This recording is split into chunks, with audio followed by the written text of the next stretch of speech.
tarantula in one last week. A water-tula? A tarantula. It's like a spider. It's got 6 legs and it stings you with its tail. Well, what does he do with his mouth? Eats the bananas, you mug. Looks like rain. Yeah, but stormy, ain't it? Yeah.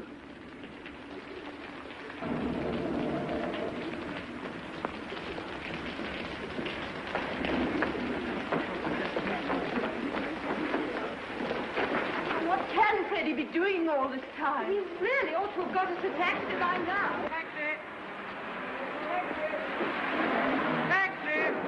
You won't get a taxi now, what with the rain and the theatre traffic. There's not a taxi to be had for love or money. You haven't tried at all. Oh, you really are helpless, Freddie. Go again and don't come back until you have found us I one. shall simply get sold for nothing. What about us, you selfish pig? Oh, very well, I'll go. Oh, sorry. Now then, Freddie, look where you're going, dear. Oh, all my varnish, sod in the mud. Oh, that. As if I haven't got enough to do out in the engine right there.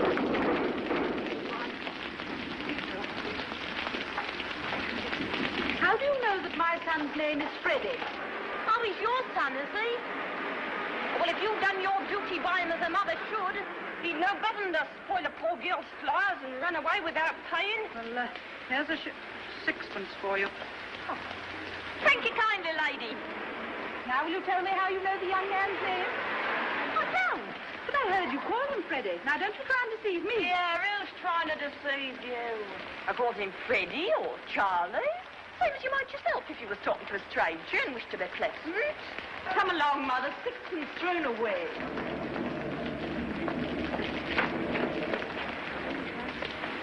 Oh, cheers up, Captain. If it's raining worse this time, it's nearly over.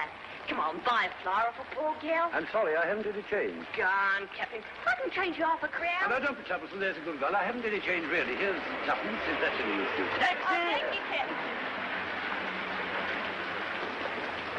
Careful. Give him a flower for it. There's a bloke over there taking on every blessed word you're saying. But I ain't done nothing wrong by speaking as a gentleman. I'm a good girl, I am, self me. What's your in about? But I never spoke to him except to ask him to buy a flower off me. What's the good of fussing? What's the row?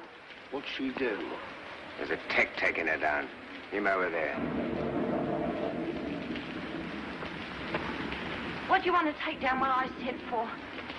You'll just show me what you wrote.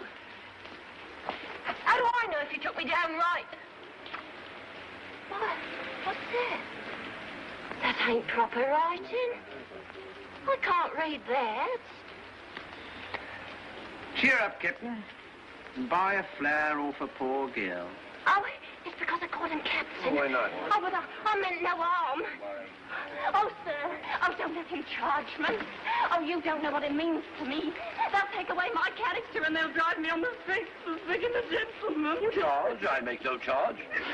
Really, sir, you needn't start protecting me from molestation until I ask you. Anyone can see the girl meant no harm. It's your business. Taking down people's words. I never said a word to him. What harm did she do? Don't be ridiculous. Who's hurting you, you silly girl? What do you take me for? It's all right. He ain't a copper. He's a gentleman. Look at his boots. Gentlemen, he's a blooming busybody, that's what he is. And how are all your people down in Southie? What? And how do you come to be so far east? You were born in Liston Grove. Oh, well, what harm was in my leaving Liston Grove? It wasn't fit for a pig to live in, and I had to pay 4 and 6 a week. Live where you like, but for heaven's sake, stop making that noise.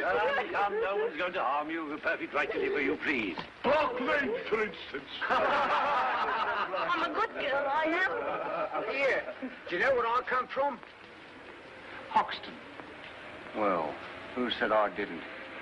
Blimey, you know everything, you do. Where's your warrant? Yes. Catch him time to take liberties with a gentleman. Yes. Tell him where he comes from if you want to go fortune telling. Go on. Yes, go on, tell him. All right.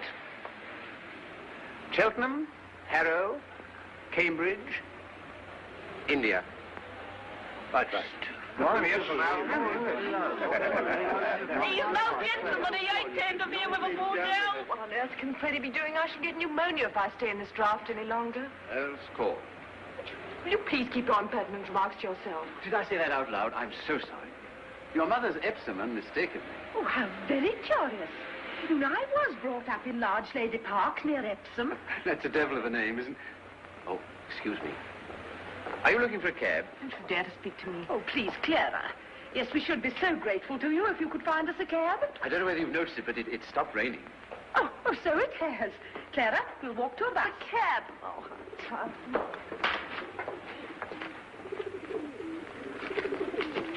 I can tell where you come from. Can you? Annual Insane Asylum. Annual insane. Oh, thank you, teacher. Ho, ho. May I ask, sir, do you do this for a living in a music hall? Well, I have thought of doing so. Perhaps I shall someday. Then how on earth do you do it? Simply phonetics, the science of speech. That's my profession. Easy. Yes, it's also my hobby. You see, you can spot a Yorkshireman or an Irishman by his brogue. But I can place any man within 6 miles. I can place him within 2 miles in London. Sometimes, as in the case of this girl, within 2 streets. And mind his own business and leave a poor girl to mind her own business. Woman, cease this detestable boo-hooing instantly. I've a right to be here if I like. Same as you. A woman who utters such depressing and disgusting sounds has no right to be anywhere. Oh. Remember that you're a human being with a soul, with the divine gift of articulate speech, and that your language is the language of Milton, Shakespeare, and the Bible. Don't sit there crooning like a bilious pigeon. Oh. Ow. Hems, what a sound. You see this creature with her curbstone English, the English that will keep her in the gutter for the rest of her days? Well, sir, in 3 months I could pass her off as a duchess at an ambassador's reception. No. Yes, I could even get her a job as a lady's maid or a shop assistant, which requires better English. You mean you could make me? Yes, you squashed cabbage leaf. You disgrace to the noble architecture of these columns. You incarnate insult to the English language. I could pass you off as the Queen of Sheba. Yeah. You don't believe that, do you, Captain? Well, everything is possible. I myself am a student of Indian dialects. Are you? Yes. Have you ever heard of Colonel Pickering, the author of Spoken Sanskrit? I am Colonel Pickering. No. Yes. Who are you? Henry Higgins. No. Yes, the author of Higgins' Universal Alphabet. You know, I came all the way from India to meet you. And I was just going all the way to India to meet you. Where are you staying? Carlton. No, you're not. You're staying at 27A Wimpole Street. Come on. Oh, by a flower, kind sir. I'm short for my lodging.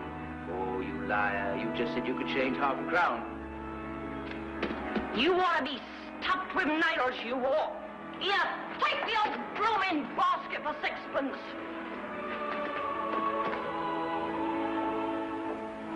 A reminder.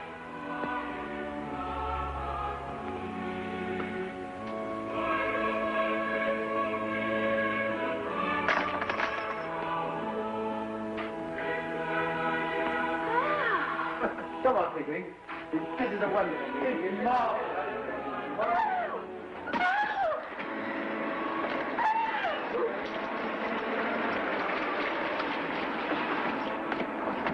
Oh, excuse me, have you seen those 2 ladies who were here just now? Oh, they went to the bus when the rain stopped.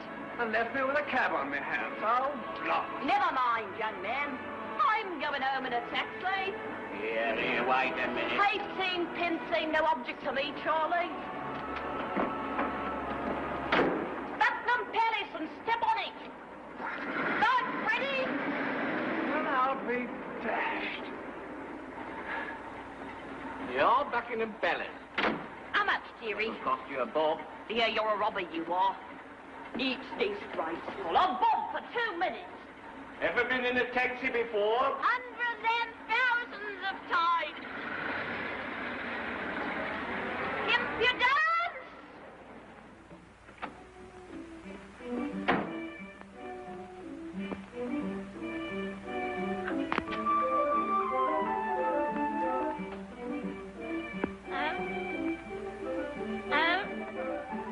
Hello, dearie. Good night, off.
You see, my dear Pick, the human ear is a perfect recording and amplifying apparatus.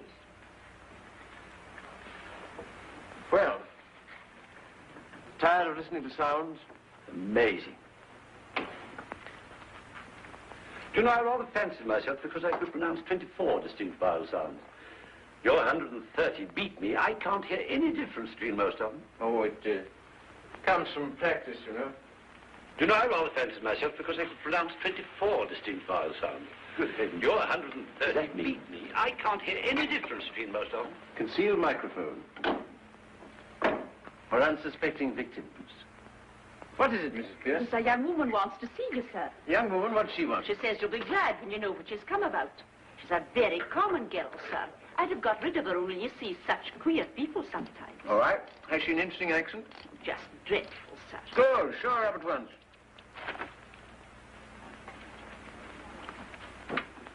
You know, this is really a bit of luck. We'll set her talking, I'll take it down in my phonetic shorthand. Then we'll get her on the machine. You can turn her on as often as you like. Come away. Here's the young woman. Oh, it's you. Oh, she's no use. I've got all the records I want of the Listen Grove lingo. Be off with you, I don't want you. Yeah, don't you be so saucy. You ain't heard what I come for yet. Did you tell him I come in a taxi? You think a gentleman like Mr. Higgins cares what you came in? Oh, we are proud, aren't we? Well, he ain't above giving lessons, not him, heard him say so. And if my money's not good enough, I can go elsewhere. Good enough for what? Good enough for you. So now you know, don't you? I'm come to have lessons, I am. And to pay for them too, make no mistake. Well, I say, Pickering, shall we ask this object to sit down, or shall we throw her out of the window? I won't be called an object when I've offered to pay like any lady. What is it you want, my dear?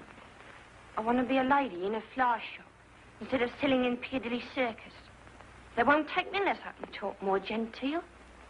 Well, he said he could teach me. Here I am, I'm ready to pay him, not asking any favours. He treats me as if I was dirt. I know what lessons cost, and I'm ready to pay. How much? Oh, now you're talking. I thought you'd come off it when you saw a chance of getting back a bit of the money what you chucked at me last night. You'd had a drop, haven't you? Sit down. Huh? If you're going to make a compliment of it. Sit down. What's your name? Eliza Doolittle. Won't you sit down, Miss Doolittle? Oh, I don't mind if I do.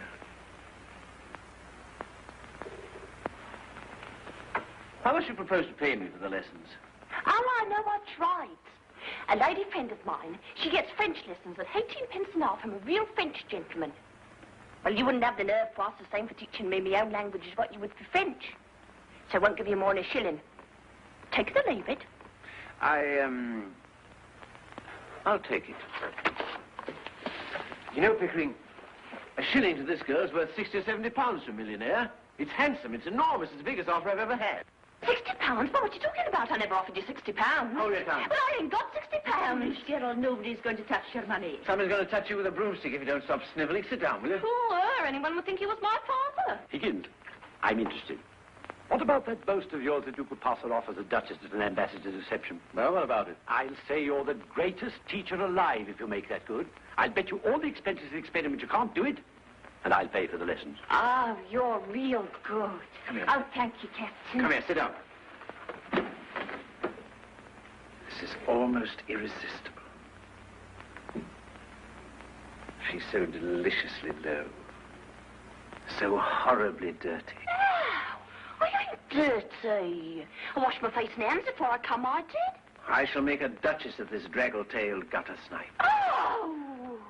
In 6 months, in 3, if she has a good ear and a quick tongue, I'll take her anywhere and pass her off as anything. We start today, now, this minute. Mrs. Pierce, take her away and clean her. Take off all her clothes and burn them. Ring up and order some new ones. Wrap her up in brown paper till they come. You're no gentleman, you ain't, to talk of such things. I'm a good girl, I am. And I know what the likes of you are, I do. We want none of your slum prudery here, young woman. You've got to learn to behave like a duchess. Here, take her away, Mrs. Pierce. If she gives any trouble, wallop. No, call the police, I have no place to put her. Put her in the ash can. You can't dig a girl up like that as if you were picking a pebble off the beach. Why not? She may be married. Gah! There you are, as the girl very properly says. Gah! Who would marry me? By George, Eliza, before I've done with you, the streets will be strewn with the bodies of men shooting themselves for your sake. Yeah, he's off his chump. He is. I'm going. I don't want no loonies teaching me. Oh, I'm mad, am I?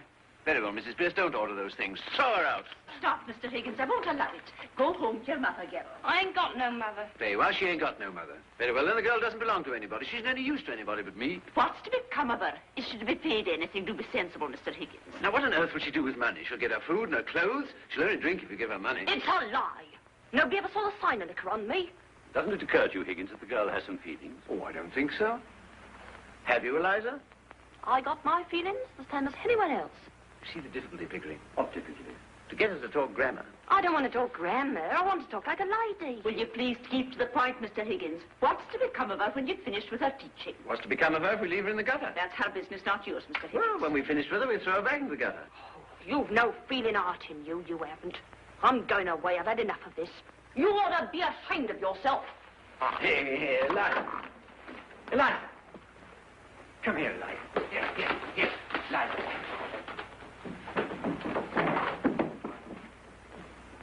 Have chocolate, Eliza. How do I know what might be in them? If there's girls being drugged by the like of you. Oh, Where's your good faith, Eliza? Oh, I wouldn't have waited. Only I'm too lazy to take it out of my mouth. You shall have boxes of them, Eliza.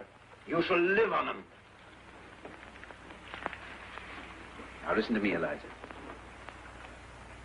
You're going to live here for 6 months and learn to speak beautifully like a lady in a florist shop.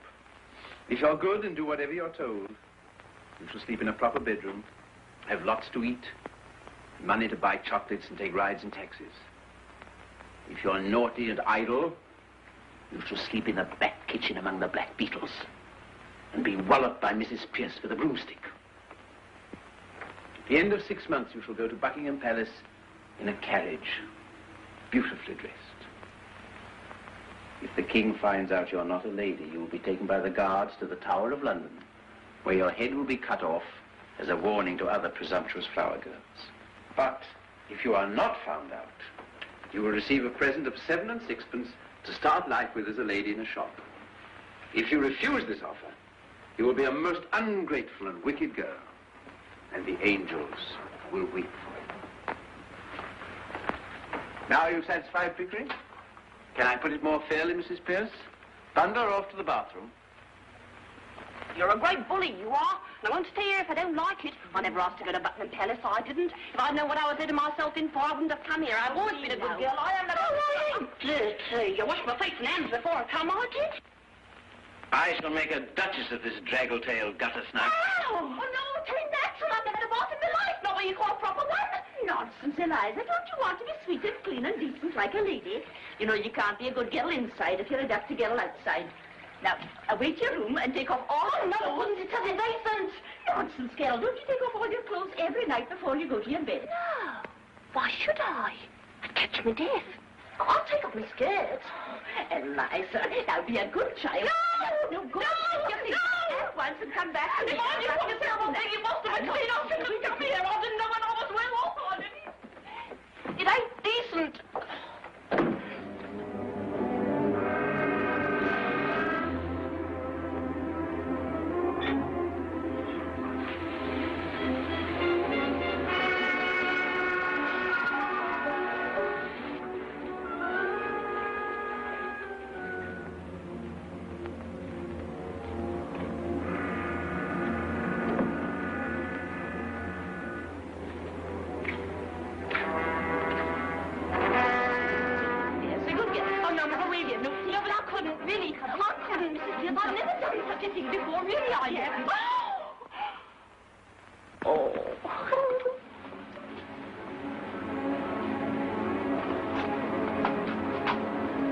Now, come away and tell me if the water's hot enough. No, Mrs. Pierce, don't! No! No! No, Mrs. Pierce, stop it! I'm getting weak! This has never happened to me before! Oh! Oh! Oh! Oh, help! Help! Oh, I've never been treated like this before! Oh, no! Stop it! Help! No! No! Help!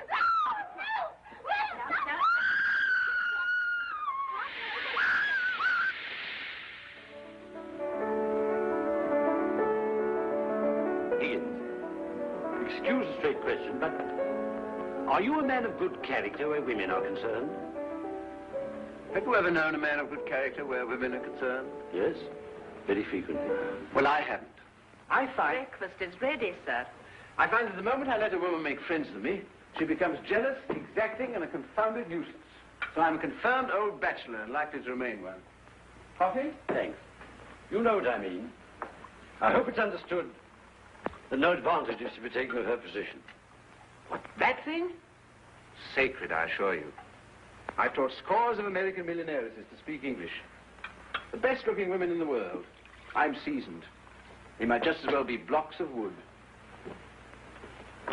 Excuse me, Mr. Higgins. I'd like to trouble you if I may. Yes? Will you be very particular what you say before the girl? I'm always particular about what I say. Oh, no, sir. It doesn't matter before me. I'm used to it. But you really must not swear before the girl. I never swear. What the devil do you mean? That's what I mean.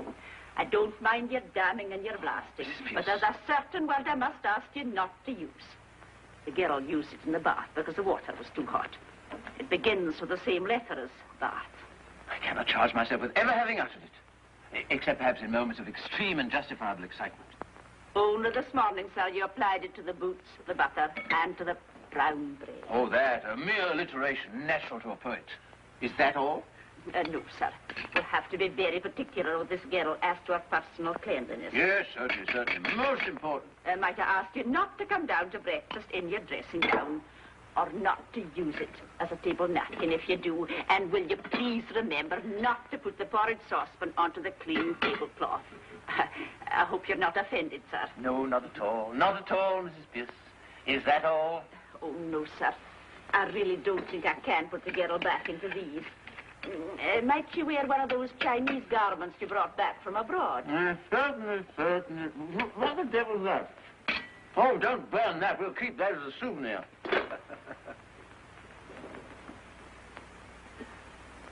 You know, that woman has the most extraordinary ideas about me. Here am I, a shy, diffident sort of man. Yet she's firmly persuaded that I'm a bossy, arbitrary, overbearing kind of person. How do you account for that? I can't imagine. I can't imagine either. I'm afraid I've got to tell you, sir, that the trouble's beginning already. There's a dustman outside, Alfred Doolittle. He says you've got his daughter here. I don't like the looks of him, sir. Throw the blackguard in. May not be a blackguard. Of course he's a blackguard. We may get something interesting out of him. About the girl? No, I mean his dialect. Doolittle, sir.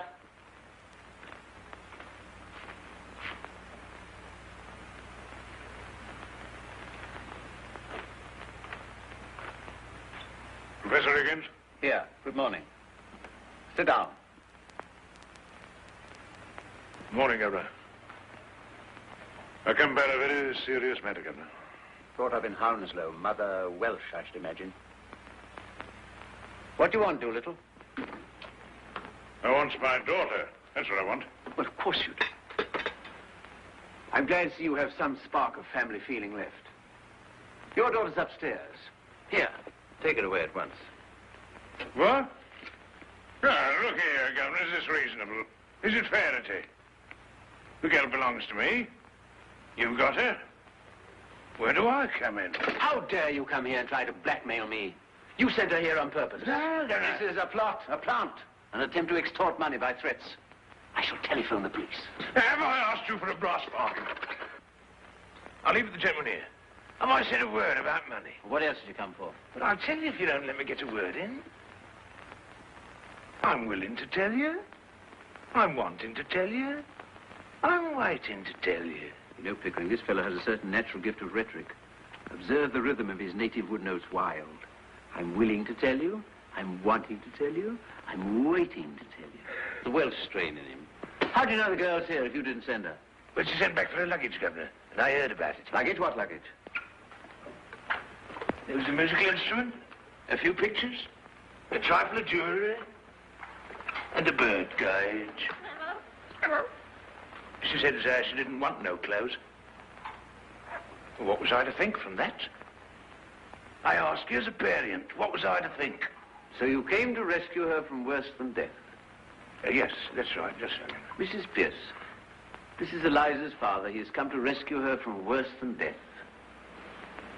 Give her to him. No, Can't listen. take her away, Mr. Higgins. How can he? He told me to burn all her clothes. That's right. I can't carry the girl through the streets if she's a blooming monkey, can I? Where's the clothes she come in? Did I burn them, or did your missus here? Listen, Governor, you and me, we're men of the world, ain't we? Oh, we're men of the world, are we? You better go, Mrs. Pierce. I should think so, indeed. The floor is yours, Doolittle. I thank you kindly, Governor. Tell you the truth, I've taken a sort of fancy to you. Well done. And if you want the girl, I'm not so certain having her back home, but what we mightn't be hoping to an arrangement. Regarded in the light of a young woman, she's a fine, handsome girl. As a daughter, she ain't worth a keep, I tell you straight. All I ask from you is my rights as a father. You're the last man in the world to expect me to let her go for nothing. You're one of the straight sort, you are. Oh, I can see that. Well, what's a £5 note to you? And what's Eliza to me? I think you ought to know, Mr. Doolittle, that Mr. Higgins' intentions are entirely honourable. Of course they are, Governor. Of course they are. If I thought there wasn't, I'd ask 50. Why, you callous rascal. Do you mean to say you'd sell your daughter for £50?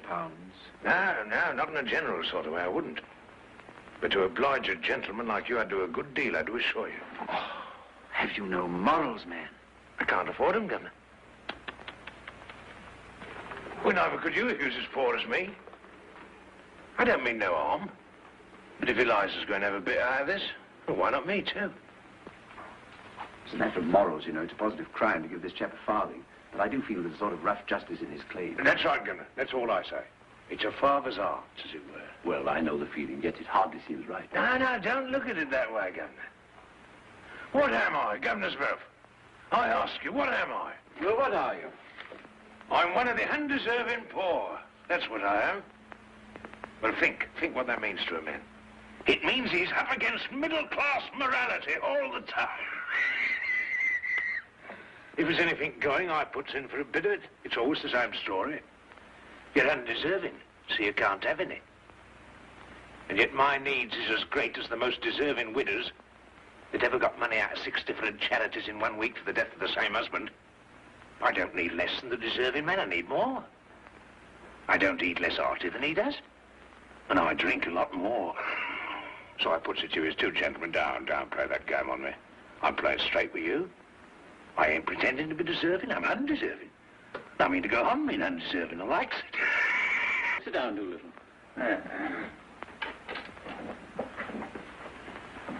Would you try and do a man out the price of his own daughter?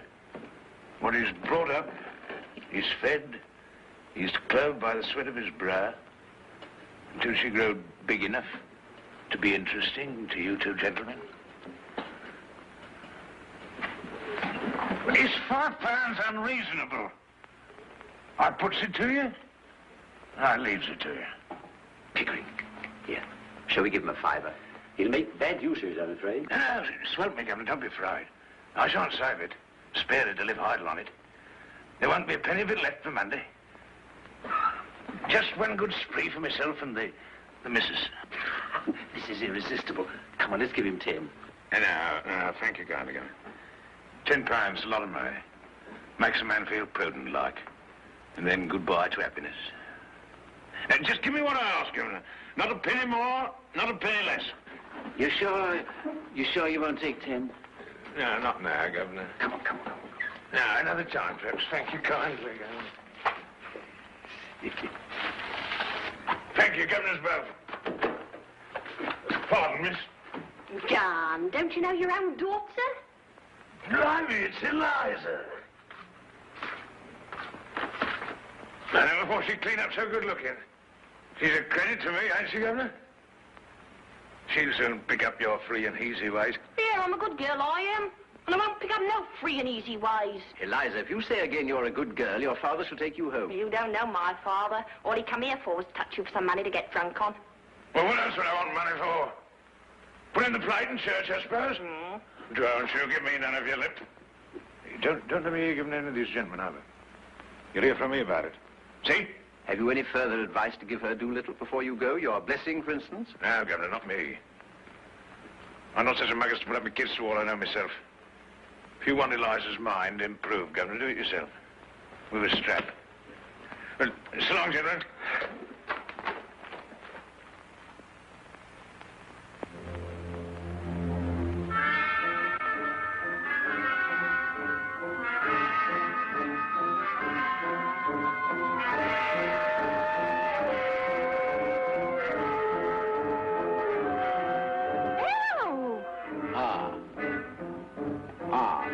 Like father.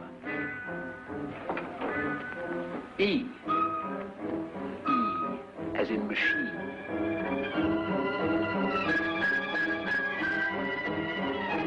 Repeat after me. A. E. The rain in Spain. Rain in Spain. Stays mainly in the plains. Stays mainly in the plains. The rain in Spain stays mainly in the plains. The rain in Spain stays mainly in the plains.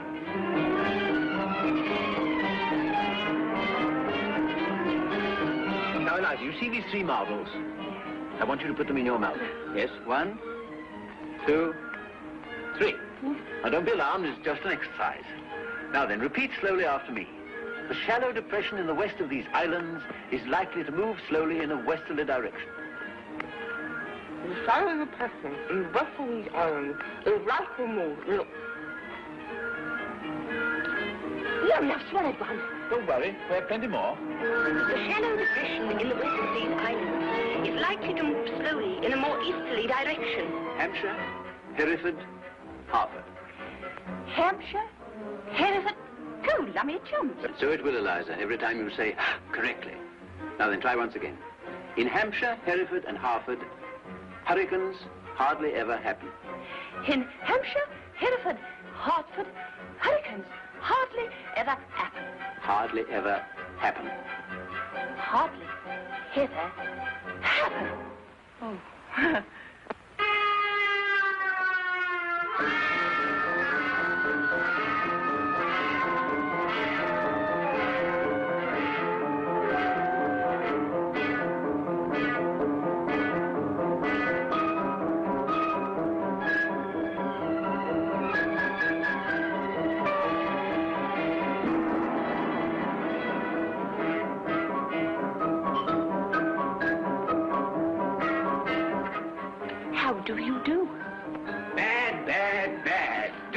You aren't trying. Do it again.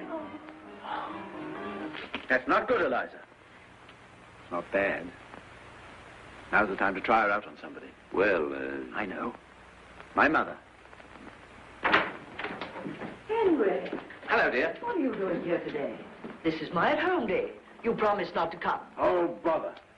Go home at once. But I just come here on purpose. You see, dear, I picked up a girl. You mean a girl has picked you up? Oh, no. This isn't a love affair. Oh, what a pity. Why? You never fall in love with anyone under 45. Oh, I can't waste my time with young women. They're all such idiots anyhow. Do you know what to do if you really love me, Henry? Get married, I suppose. No. Stop fidgeting.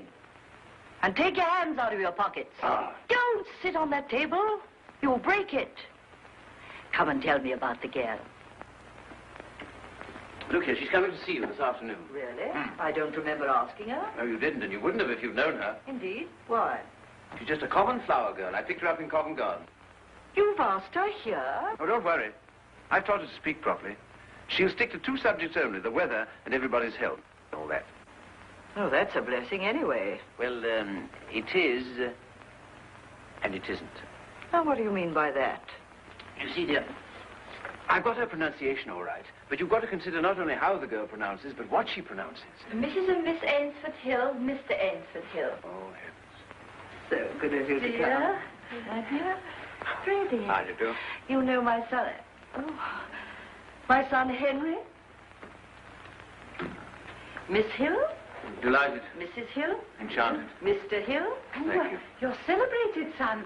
I've always so longed to meet you, Professor Higgins. Yes, I've seen your face somewhere before. I haven't the ghost of a notion where. But it doesn't really matter. Sit down. Mother, look here. I'm sorry to say my celebrated son has no manners. You mustn't mind him. I don't, Colonel Pickering. How do you do, Miss Higgins? The Reverend and Mrs. Birchwood. What, more of them? How do you do? Rika? You told your mother what he's come for? No, we were interrupted, damn it. Oh, are we in the way? No, not at all. No, by George, we need 2 or 3 extra people. You'll do as well as anyone else. Sit down. Will you excuse me?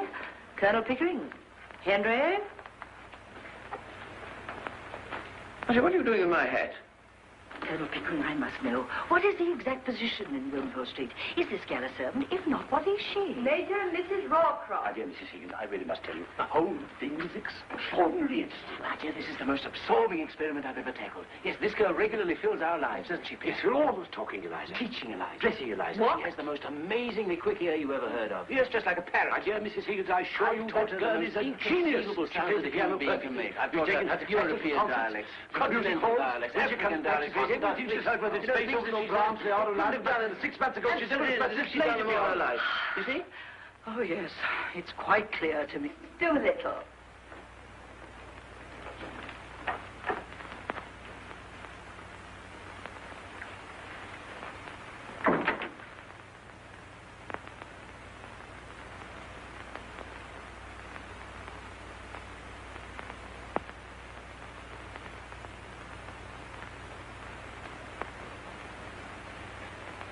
How do you do, Mrs. Higgins? Professor Higgins said I might come. Quite right, my dear. I'm delighted to see you. Colonel Pickering, is it not? How do you do, Miss Doolittle? Professor Higgins? Stick to the weather and your health.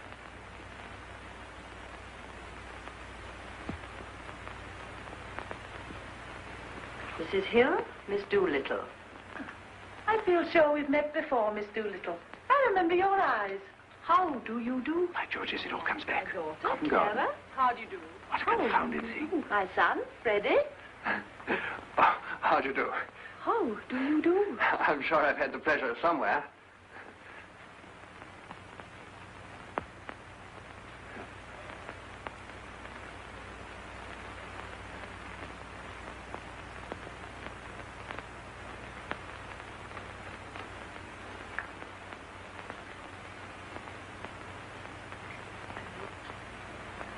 Will it rain, do you think?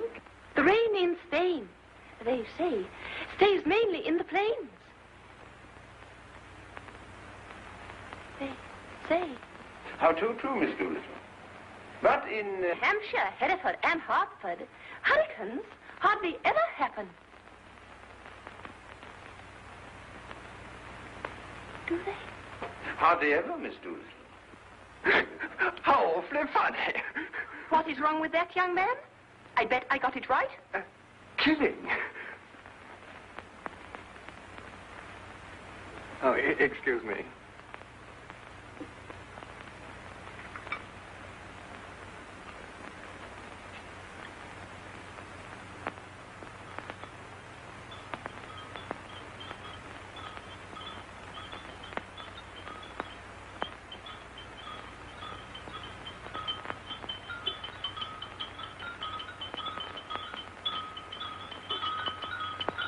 I do hope it won't turn cold. There's so much influenza about. It runs right through our family every spring. My aunt died of influenza. So they say. But it is my belief as how they done the old woman in.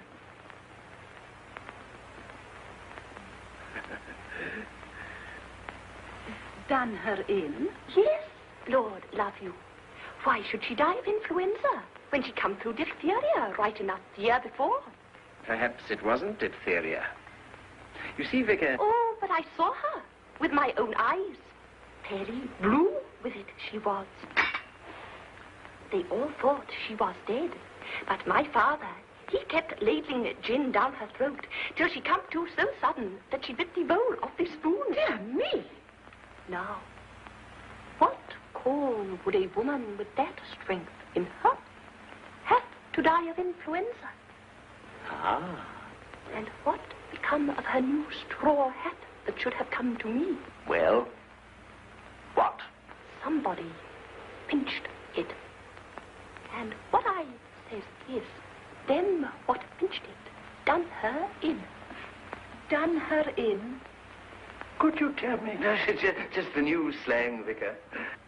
But you surely don't believe that your aunt was killed, do I not? Them she lived with would have killed her for a hat pin, let alone a hat. But it couldn't have been right for your father to have poured spirits down her throat like that. Now, that might have killed her. Not her. Gin was mother's milk to her. Besides, he'd poured so much down his own throat that he knew the good of it. Oh, how terrible for you. Oh, it never did him no harm, what I could see. He was always more agreeable when he had a drop in.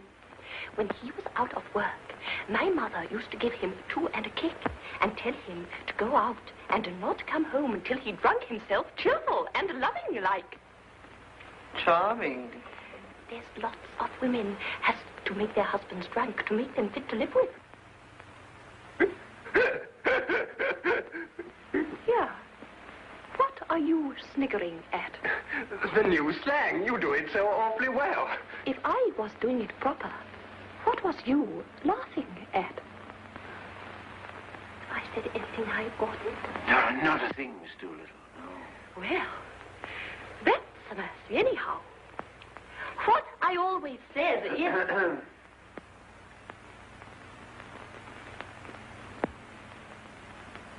Well, I must go now. Goodbye, Mrs. Higgins. So glad to have met you. Goodbye, my dear. Goodbye, Vicar. Goodbye, Colonel Pickering. Bye, Miss Doolittle. Good...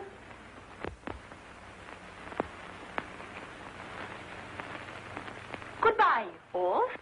Excuse me, Miss Doolittle, but would you be walking across the park? Because if so, Walk? Not bloody likely. I'm going in a taxi.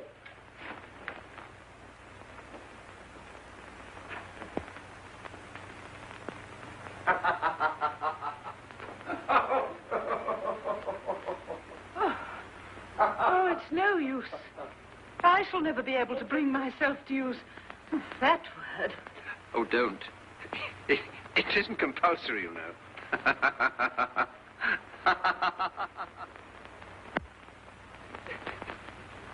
Say what you like, but I was ashamed. You ought never to have done it. Oh, perhaps we were a bit hasty, but I'll soon put that right. It's no use, Higgins. You'll have to face it. It isn't fair on the poor girl. You'd better call the whole thing off. Nonsense. I said I'd pass the gutter snipe over the Duchess, and pass her over the Duchess I will. Here. You see that? It's an invitation from the Transylvanian Embassy. I'm going to take her there. You're mad.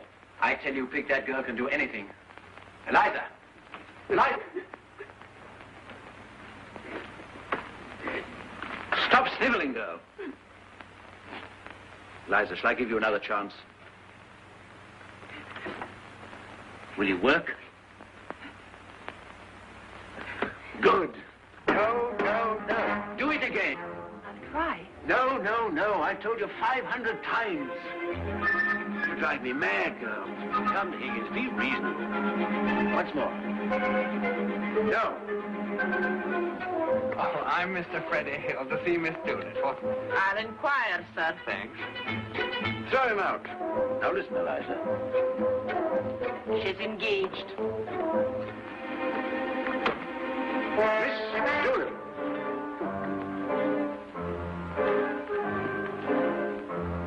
Oh, why can't you do it like this? He's here again. Oh, throw him out, throw him out. Come on now, both together. 1, 2, 3. That's better. Hmm? Now listen carefully, Eliza. How kind of you to let me come. Now listen. Say it. How kind of you to let me come. Listen again. How kind of you to let me come. Oh, it's Mr. I know. He's here again. No good, sir. May I have the pleasure, Miss Doolittle? Get up, girl, get up. Yes, I'll be delighted. I'll be delighted. All right, come on then. 1, 2, 3, 1, 2, 3, 1, 2, 3, 1, 2, 3, 1, 2, 3, 1, 2, 3, 1, 2. She's no sense of timing at all. You now watch me with Pickering. Come on, Pickering. 1, 2, 3, 1, 2, 3, 1, 2, 3, 1, 2, 3, 1, 2, 3, 1, 2, 3. You see what I mean? Now, once again. Silent drinking is one of the hallmarks of a lady. Now, wake up, Eliza. How do you address an ambassador? Your Excellency. Right. Now imagine yourself standing before an archbishop. How would you address him? Your Holiness. No, an archbishop, not the Pope. Your Worship. No. Your Majesty. Right. Now then, an ambassador, Your Excellency. an archbishop, Your Grace. the Queen, Your Majesty. an archduke.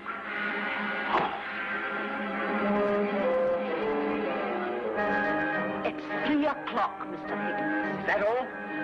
Now then, Eliza, we'll start all over again from the beginning. An ambassador, Your Excellency. an archbishop, Your Grace. the Queen, Your Majesty. an archduke, I don't know. a cardinal.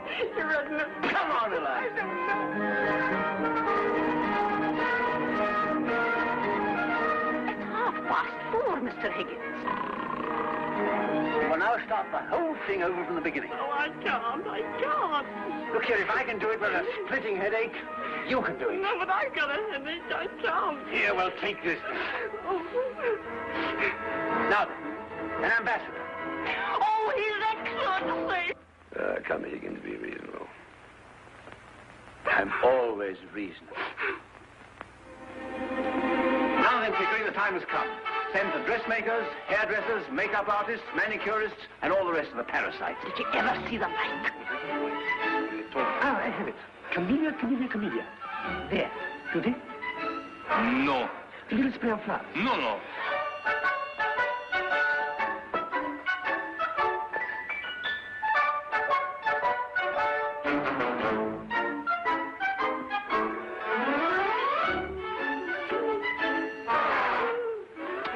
More mud there. Aren't you ready yet? Almost. Nervous?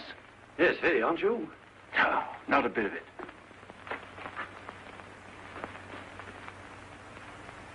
Not a bit of it.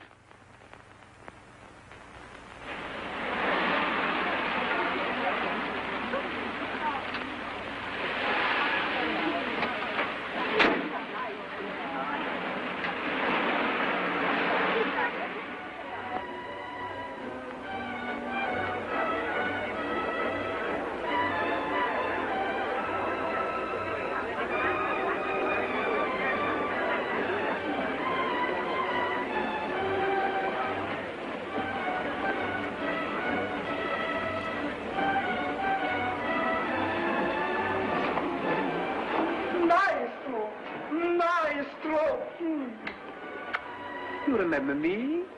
No, I don't. Where have we met? But I'm your pupil, your first pupil, your best and greatest pupil. I've made your name famous throughout Europe. You teach me phonetics, you cannot forget me. I am at Aristide Carpate. What, are you Aristide? Why the devil don't you cut your hair? Oh, if I cut my hair, nobody notices me. I have not your imposing appearance, your chin, your brow.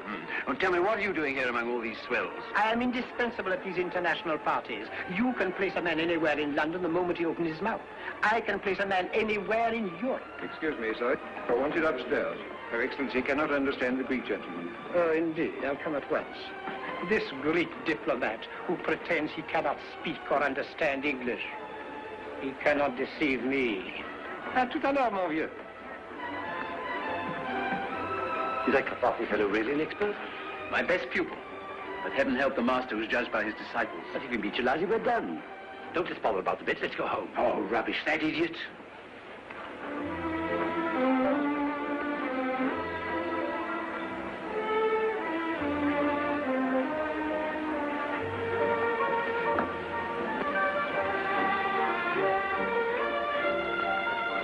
Well, Eliza, now we're in for it. Are you ready? Come on, in. Excellent. Darling, nice to see you here. I thought I would have to talk all the time.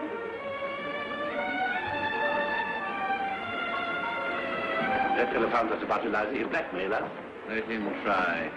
Her Grace, the Duchess of Care.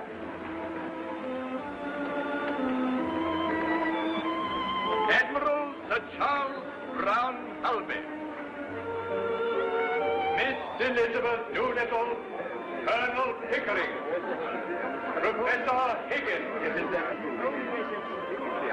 Admiral Kung Wong, and Miss Su Ling Wong. How do you do, Colonel Pickering? How do you do? May I present Miss Elizabeth Doolittle? How do you do? How kind of you to let me come. Oh, not at all. The Mrs. Milker. Good evening. Oh, Professor, good evening. Who is the charming girl you brought? Is she a relation? Not of mine, no. She has such a faraway look, as if she always lived in a garden. So she has. A sort of garden. There is one thing I have observed about the English, Duchess, and that is... Yes, I adore observing the English. Let's go and observe them now. Come along, George. Oh, dear. Such a roar about the English. And quite wrong, like every ambassador. Oh, look, there's dear old Lily Fantail with a whole of Kew Gardens on her head. You have a rival here tonight. He introduced himself as your pupil. Is he any good? He can learn a language in a fortnight. Knows dozens of them. The sure mark of a fool. Your Excellency is interested in Miss Doolittle? Yes. Could you find out who she is? Excellency. Lord Wilsham and Lady Wilsham. I feel rather like Noah standing on the bridge watching the loading of the ark. You know, two of everything. Colonel Pickering... Tell me more about your Greek gentleman friend, won't you? A gentleman. He's the son of a clerk and a watchmaker. He speaks English so villainously that he dare not utter a word of it without betraying his origin. I help him to pretend, but I make him pay through the nose. I make them all pay. And now, Professor Higgins, I should be delighted if you would present me to this Miss Doolittle. No, you don't. Can't you see she's talking to a duchess? Professor Higgins. The very man I've been dying to meet. I'm Isabel of the Sun. Her fade of the globe. What extraordinary people seem to get in everywhere nowadays. Extraordinary. Colonel Pickering, unfortunately we were interrupted. Would you be so kind as to introduce me to Miss Doolittle? Well, You remember you so kindly addressed the guild of the Navy officers? Yes, excuse me, but I'm... No, this time around. Long time. Enchanted.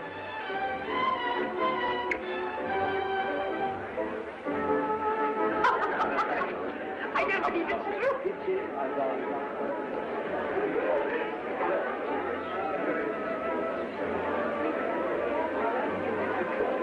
Miss Doolittle has a delicious sense of humor. One thing more, Professor, do tell me. Miss Doolittle, I have found out all about her. Well? She's a...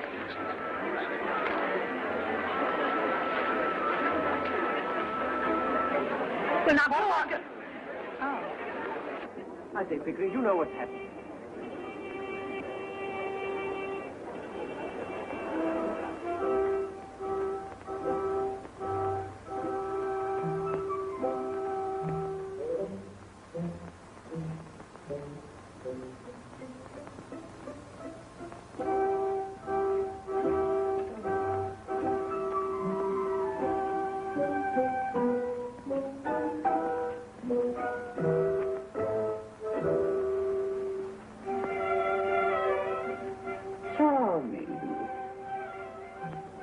Miss Doolittle.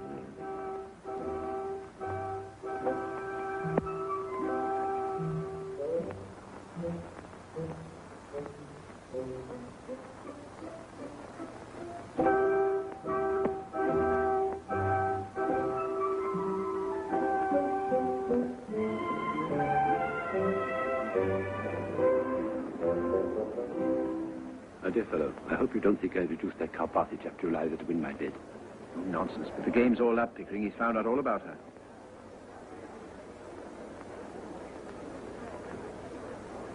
I say, Pig, look at that.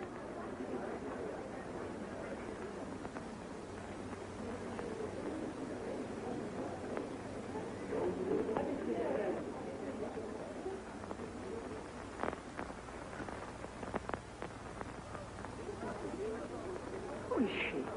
I can't imagine. My child, my son would very much like to dance with you. If I may be allowed the honor.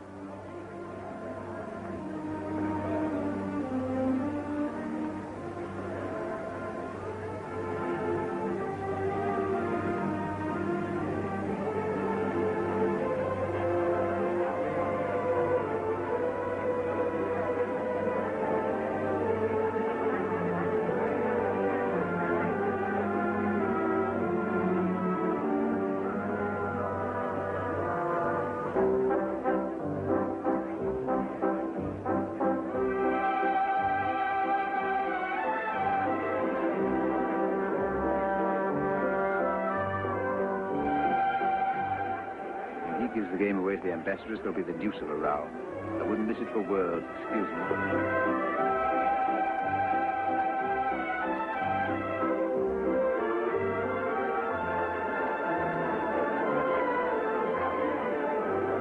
Come on, Aristide, you've got to tell us.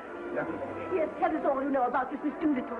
No, that is my secret. But I will tell your Excellency, she has a right to know who Miss Doolittle is. Well, who is she? She is a... Don't stop. Oh, no.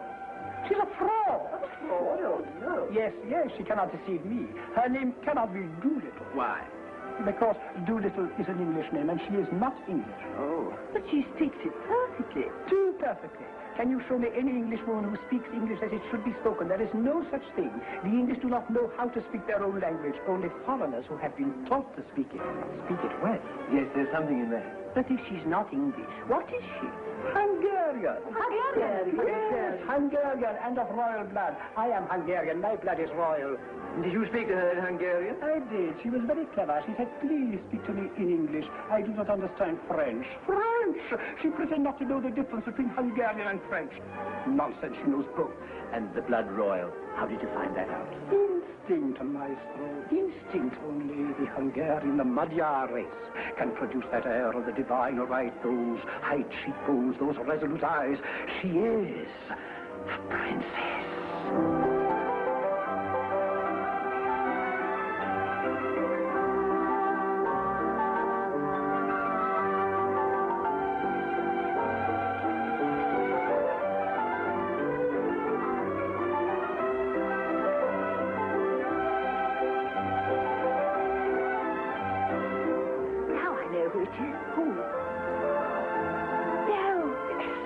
Profile is the old Duke exactly.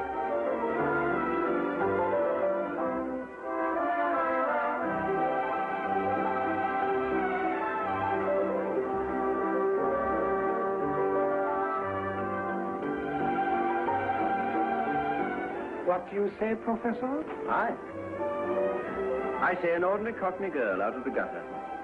I place her in Covent Garden. Maestro, you are mad on the subject of cockney dialects. The London gutter is the whole world for you.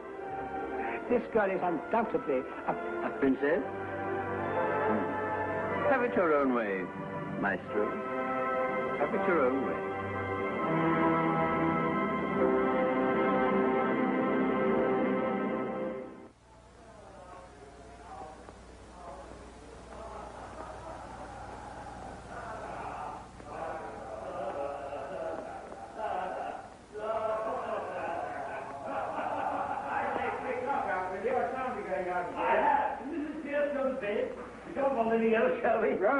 No. Oh, I say, Mrs. Pierce will rouse, leave things lying about here. Oh, she'll pick them up. She'll think we were drunk. There we are. Slightly. Were there any letters? Didn't look. Heavens, what an evening. What a crew. What silly tomfoolery. Thank God it's all over. Hey, what the devil are my slippers? Well, you won your bet. Eliza did the trick and something to spare. Oh, it was interesting enough at first, but afterwards I got deadly sick of it. The whole thing's been a perfect bore. Oh, come, the reception was frightfully exciting. For the first 3 minutes. But as soon as I saw we were going to win hands down, I lost interest. No more artificial duchesses for me. Oh, they're there, are they? I must say Eliza did it awfully well. You see, lots of the real people can't do it at all. The silly fools don't even know their own silly business. Anyhow, that's all over and done with. Now I can go to bed without dreading tomorrow. Well, I shall turn in too. Still, it's been a great triumph for you. Yes, it has now, hasn't it? Marvellous. Good night. Good night, all right. Good night, Eliza.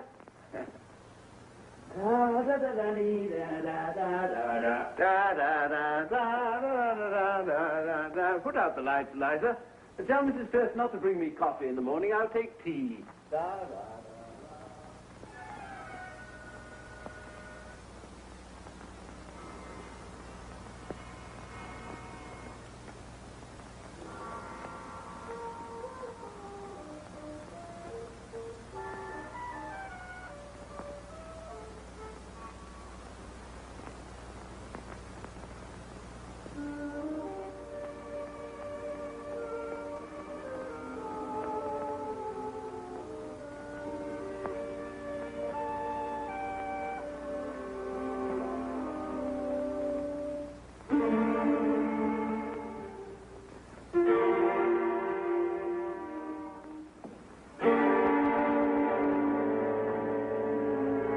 I put my slippers.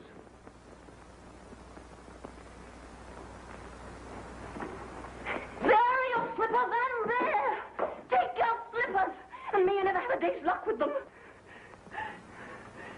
What's the matter? Anything wrong? No, nothing wrong with you. I've won your bets, you haven't I? That's all that counts. I don't matter, I suppose. You won my bet. You presumptuous insect, I won it. Why did you throw those slippers at me? It's because I wanted to smash your face in. I'd like to kill you, you brute. Why didn't you leave me where you found me? In the gutter.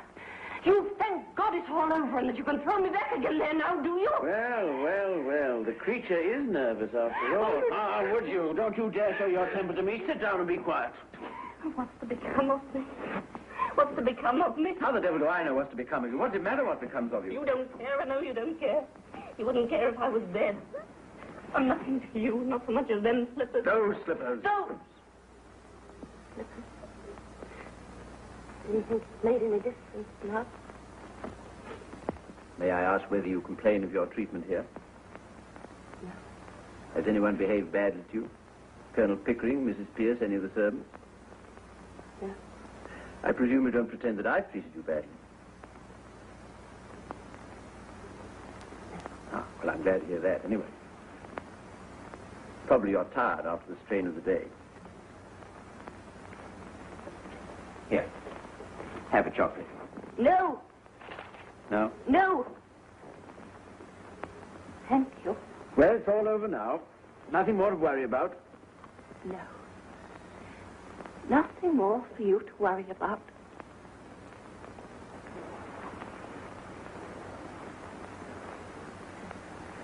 Oh, God. I wish I was dead. Why? In heaven's name, why? Now, listen to me, Eliza. All this irritation is purely subjective. I don't understand. I'm too ignorant. It's only imagination. Low spirits, nothing more.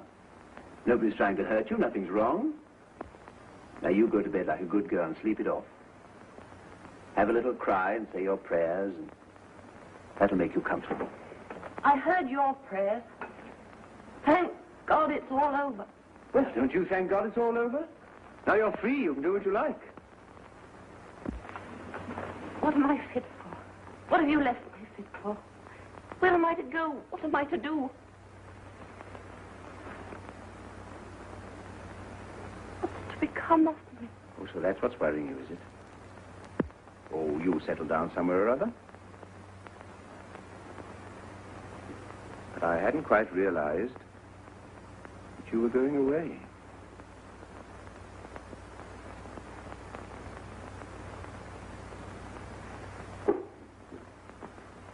You might marry, you know.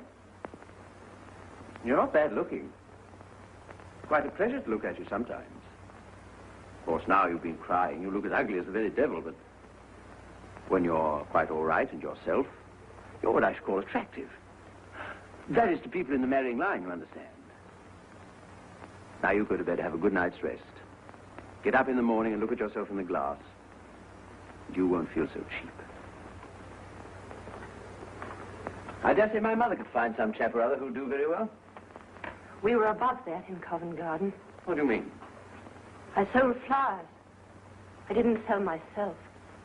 Now you've made a lady of me. I'm not fit to tell anything else. I wish you'd left me where you found me. But you don't have to marry the fellow if you don't like him. What else am I to do? Well, lots of things. How about your old idea of a florist shop? Pickering could set you up in one. He's got lots of money. Oh, you'll be all right.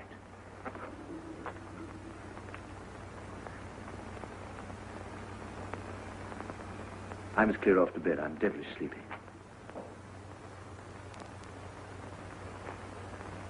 By the way, I came here for something. Forget what it was. Your slippers. Oh, yes, of course. You shied them at me.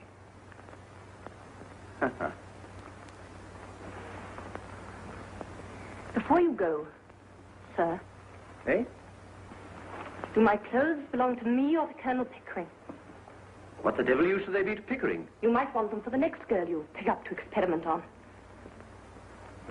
Is that the way you feel towards us? I don't want to hear any more about that. All I want to know is what belongs to me and what doesn't. My own clothes were burnt. What's it matter? Why need you start bothering about that in the middle of the night? I want to know what I may take away with me. I don't want to be accused of stealing. Stealing? Eliza, you shouldn't have said that. That shows a want of feeling. I'm sorry. I'm only a common, ignorant girl. And in my station, I have to be careful. There can't be any feelings between the like of you and the like of me. Will you please tell me what belongs to me and what doesn't? Oh, you can keep the whole confounded house full if you like. All except the jewels. They're hired. Will that satisfy you? Stop, please. Will you take these to your room and keep them safe? I don't want to run the risk of them being missing. Hand them over. If these belong to me instead of the jeweler, I'd ram them down your ungrateful throat. This ring...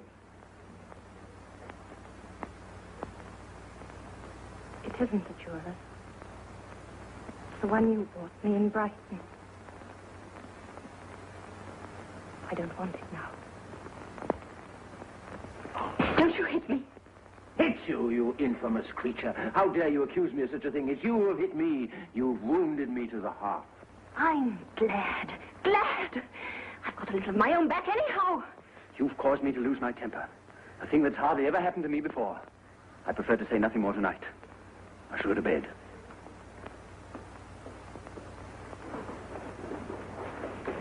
You'd better leave a note to Mrs. Pierce about the coffee, because she won't be told by me. Damn Mrs. Pierce, and damn the coffee, and damn you, and damn my own folly in having lavished hard-earned knowledge and the treasure of my regard and intimacy on a heartless gutter snipe.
What were you doing here? Nothing. As a matter of fact, I spend most of my nights here. It's the only place I feel really happy. Don't laugh at me, Miss Doolittle. Don't you call me Miss Doolittle. Eliza's good enough for me. Where are you going? To the river. What for? To make a hole in it. To make a hole in it? Freddie, you don't think I'm a heartless gutter snipe, do you? No, darling. How can you imagine such a thing? I think you're the most wonderful, the loveliest. Now then. This isn't Paris, you know. No, sorry, Constable. Eliza. Eliza, you let me kiss you. Oh, why not? Why shouldn't someone kiss me? Why shouldn't someone be in love with me? Kiss me again. Kiss me again. All right. Well, then you two, what's this? Were you annoying that young lady? No, Constable, certainly not. Move along, then. Double quick. As you say, sir.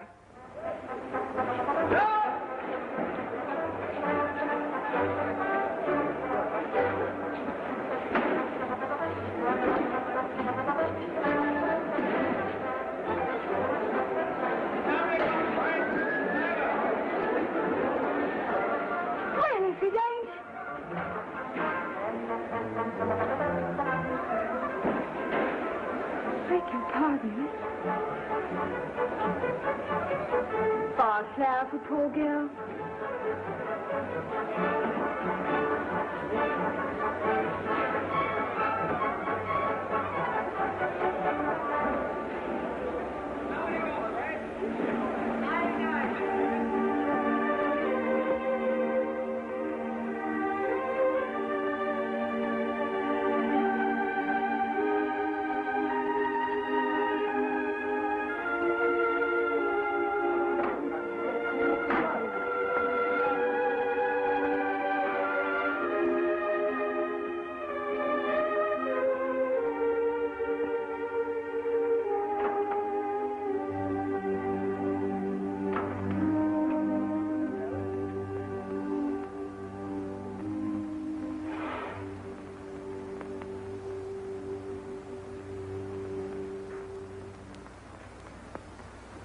Sir? Yes, coffee, sir. Didn't Eliza tell you to bring tea? She didn't wait to tell me. She's gone. Gone? I said gone, and I meant it, every word of it. Mrs. Pierce, where the devil's my engagement book? I don't know any of my appointments. Eliza would know. But she isn't here, damn it. Then you'd better find her, damn it. What does that ass of an inspector say? Have you offered a reward? What? You can't help us find her? What are the police for, in heaven's name? Well, I really think they suspect us of some improper purpose. Of course, I don't care what becomes of her. Where the devil can she be?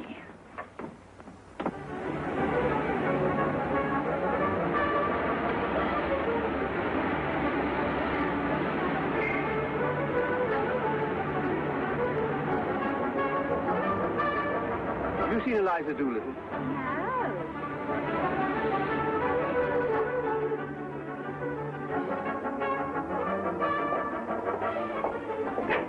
I say, Mother, here's the confounded thing. Good morning, my dear. What is it? Eliza's bolted. Good morning, Colonel Pickering. Eliza's bolted. What am I to do? Do without, I'm afraid, Henry. The girl has a perfect right to leave if she chooses. But something may have happened to her. If you can't let her go like this, what are we to do? You've no more sense, either of you, than two children. You must have frightened the poor girl. Frightened her? I hardly said a word to her. Did you bully her after I went to bed? Well, certainly not. Exactly the other way about. She threw the slippers in my face. The moment I entered the room, the slippers came bang in my face before I'd uttered a word. And she used the most perfectly awful language. I can't say I'm surprised. And you mean to tell me that after all her hard work, and after doing this wonderful thing for you without making one single mistake, you two sat there and hardly said a word to her? Well, we didn't make speeches, if that's what you mean. You didn't thank her, pet her, admire her, and she only threw the slippers at you. I'd have thrown the fire irons at you. Mr. Henry, a gentleman wants to see you most particular. Oh, but I can't see anybody now. He's been sent down from Wimpole Street. Who is it? Mr. Doolittle, sir. Doolittle? A dustman? Dustman? Oh, no, sir. A gentleman. All right, show him in. By George, Pick, this is some relative of hers she's gone to. Someone we know nothing about. Genteel relations. Now we shall hear something. Doolittle! What the dickens has happened to you? Henry Higgins, do you see this? Look at this. You've done this. Done what, man? Look at this hat. Look at this coat. Good morning, Mr. Doolittle. Won't you come in? Thank you, ma'am. What has my son done to you? He's ruined me, destroyed my happiness.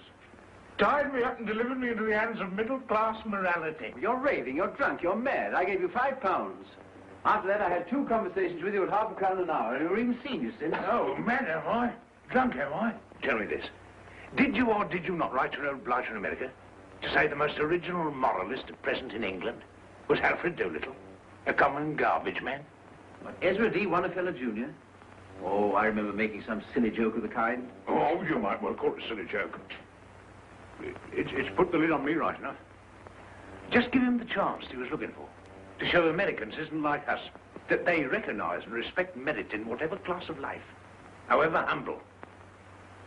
Them words is in his blooming will, in which he leaves me £3,000 a year, on condition I lecture for the Wonderfellow Moral Reform League, as often as they ask me up 6 times a year. But this solves the problem of Eliza's future. You can provide for her now. Yes, I'm expected to provide for everybody now at £3,000 a year. He shan't provide for her. She doesn't belong to him. I paid him £5 for her. Doolittle, you're either an honest man or you're a rogue. A little of both, very like the rest of us, a little of both. The point is, have you found Eliza? Have you lost her? Yes. Blimey, you have all the luck you have. No, I ain't found her, but she'll find me quick enough now. That's what you done to her. Now, you listen to me. I wait here for a moment, Mr. Doolittle. Henry, I've a surprise for you.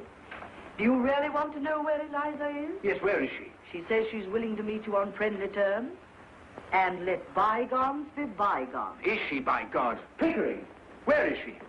Now promise to behave yourself, Henry. Good morning, Colonel Pickering. Quite chilly this morning, isn't it?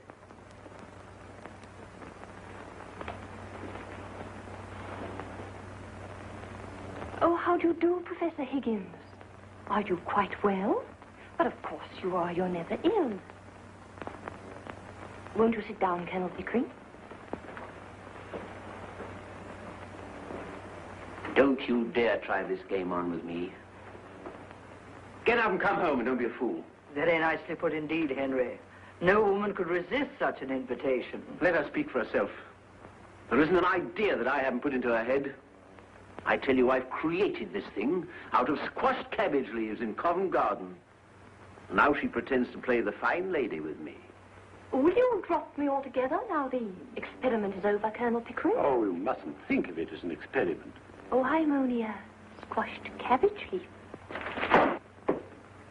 But I owe so much to you that I should be very unhappy if you forgot me. You see, it was from you that I learned really nice manners. And that's what makes one a lady, isn't it? Ah. And that's what makes the difference, after all. No doubt. Still, he taught you to speak, you know, and I couldn't have done that. Of course, that was his profession. It was just like learning to dance in the fashionable way. There was nothing more than that in it. But you know what began my real education? No. You're calling me Miss Doolittle, that day when I first came to Wimpole Street. That was the beginning of self-respect for me. You see, the difference between a lady and a flower girl isn't how she behaves. It's how she's treated. Now, I know that I should always be a flower girl to Professor Higgins because he always treats me as a flower girl and always will. Don't grind your teeth, Henry. But I know that I can be a lady to you because you always treat me as a lady and always will. Well, that's very nice of you to say so, Miss Doolittle. I should like you to call me Eliza now, if you would. Thank you. Eliza. Of course. And I should like Professor Higgins to call me Miss Doolittle. You damn first. Henry? But you're coming back, aren't you? You'll forgive Higgins. Forgive? Will she, by George? Let her go. Let her find out what it's like to be without us. In 3 weeks, she'll relapse back into the gutter without me at her elbow. You won't relapse, will you, Eliza? No, never again. I don't believe I could utter one of those old sounds if I tried. Ow! Ha-ha! What did I tell you? Victory! Victory! Ow! Ow! Ow! Ow! Ow! Henry! Ow! It's Eliza, it ain't my fault. Your stepmother... Henry, look, Henry. Oh. Colonel, I'm getting late for the wedding. Wedding? What wedding? Mine. Yours? Yes, in spite of all I've said and done, my wife. She's going to marry me. I'm feeling uncommon nervous about the ceremony, Governor. We should come and put me through it. You've been through it before. You were married to Eliza's mother. Who told you that, Governor? Well, nobody told me, but I concluded naturally. No. That ain't the natural way, Governor. That's only the middle-class way. But don't tell Eliza. She don't know. I always had a sort of delicacy about telling her. You're quite right. You come to the church and you see me through straight. With pleasure, as far as a bachelor can. May I come too, Mr. Doolittle? I'd be very sorry to miss your wedding. We should indeed be honored by your condescension, Mum. My poor old woman, she'd look upon it as a tremendous compliment. She's been very low lately, thinking of the happy days that are no more. Eliza, your stepmother's going to marry me. Will you come to the church and see me turned off? I've ordered the car, dear. Wait for me. Colonel Pickering can go with the bridegroom. Bridegroom. What a word. Makes a man realize his position somehow. So long. See you at the church. Middle-class morality claims its victim.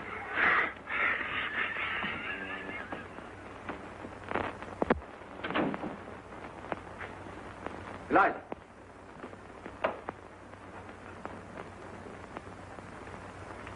Well, Eliza, you've had a bit of your own back now, as you call it. You had enough? You're going to be reasonable, or do you want some more? You want me back only to put up with your tempers and pick up your slippers and fetch and carry for you. I haven't said I wanted you back at all. Oh, indeed. Then what are we talking about? About you, not about me. If you come back to me, I shall treat you just the same as I've always treated you. I can't change my nature, and I don't intend to change my manners. My manners are exactly the same as Colonel Pickering. That's not true. He treats a flower girl as if she were a duchess. I treat a duchess as if she were a flower girl. I see. The same to everyone. Oh, I don't care how you treat me. I don't mind your swearing at me. I don't mind a black eye. I've had one before this. I won't be passed over. Then get out of my way, for I won't stop for you. You talk to me as if I were a bus. So you are a bus, all bounce and go, and no consideration for anyone. Once for all, understand that I go my way and do my work without caring tuppence what happens to either of us. So you can come back or go to the devil, whichever you please. And what am I to come back for? For the fun of it. That's what I took you on for. And you can throw me out tomorrow if I don't do everything you want me to? And you can walk out tomorrow if I don't do everything you want me to. And live with my stepmother? Yes, or sell flowers. Or would you rather marry Pickering? I wouldn't marry you if you asked me. And you're nearer my age than what he is. Than he is.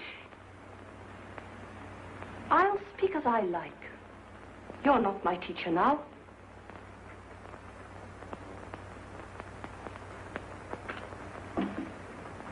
I don't know that Pickering would, though. He's as confirmed an old bachelor as I am. That's not what I want, and don't you think it. I've always had chaps enough wanting me that way. Freddie Hill writes to me. Twice and 3 times a day. Sheets and sheets. Blast his impudence. He has a right to if he likes, poor lad. And he does love me. You have no right to encourage him. Every girl has a right to be loved. Well, by fools like that? Freddie's not a fool. Oh. If he's weak and poor and wants me, maybe he'd make me happier than my betters who bully me and don't want me. I can do without you. Don't think I can't.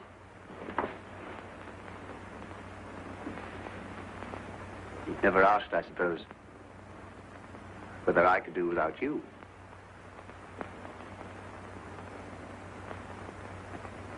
You'll have to do without me.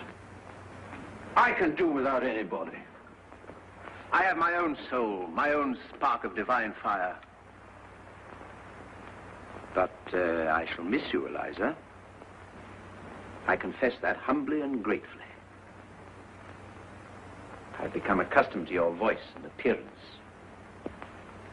I even like them, rather. Well, you have them both on your gramophone and in your book of photographs. When you feel lonely, you can turn the machine on. It's got no feeling as to hurt. I can't turn your soul on.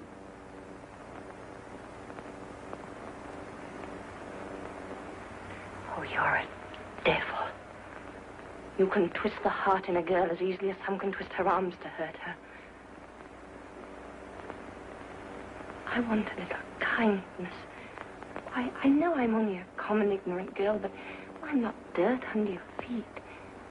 what I done, what I did, it wasn't for the dresses and the taxis. It was because we were pleasant together and because I came to care for you, not forgetting the difference between us and not wanting you to make love to me, but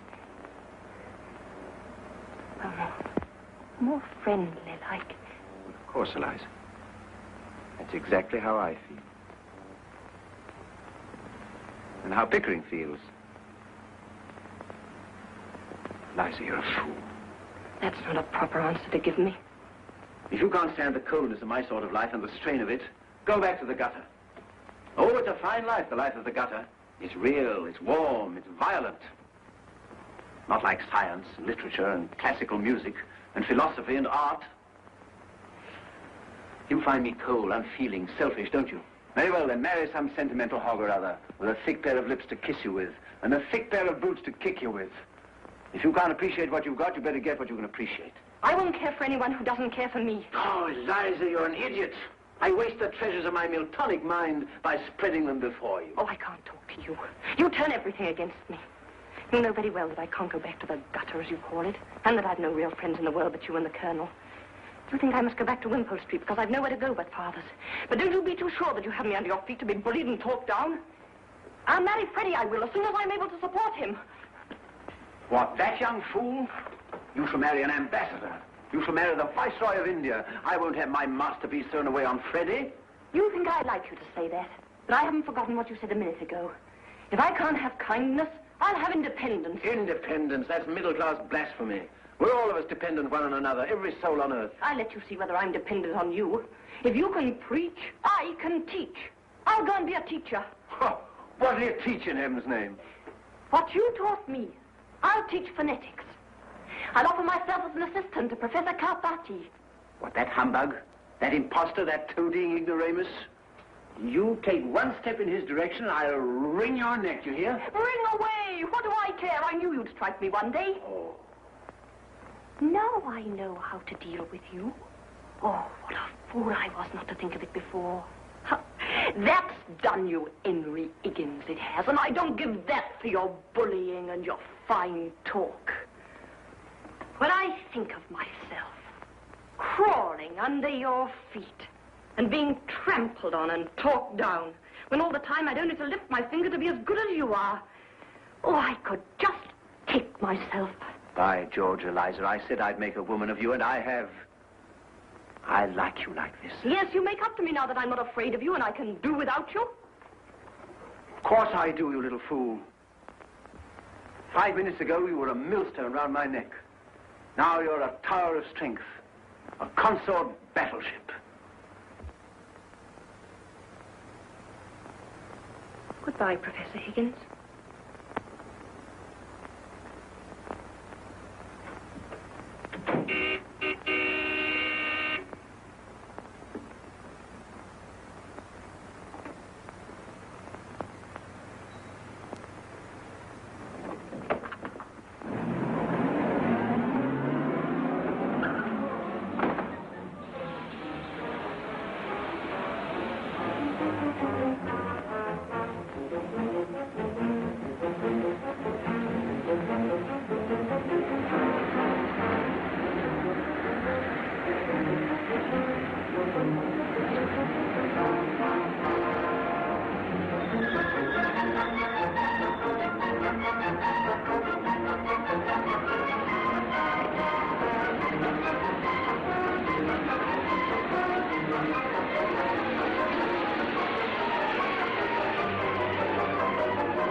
You wash my face and hands before I come out it? I shall make a duchess of this draggle-tailed gutter snuff. Oh! In 6 months, in 3 years.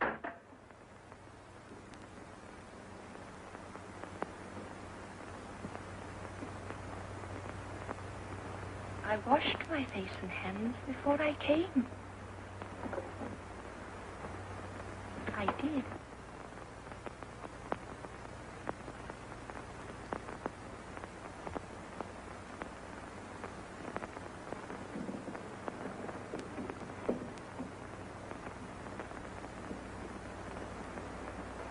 Where the devil are my slippers, Eliza?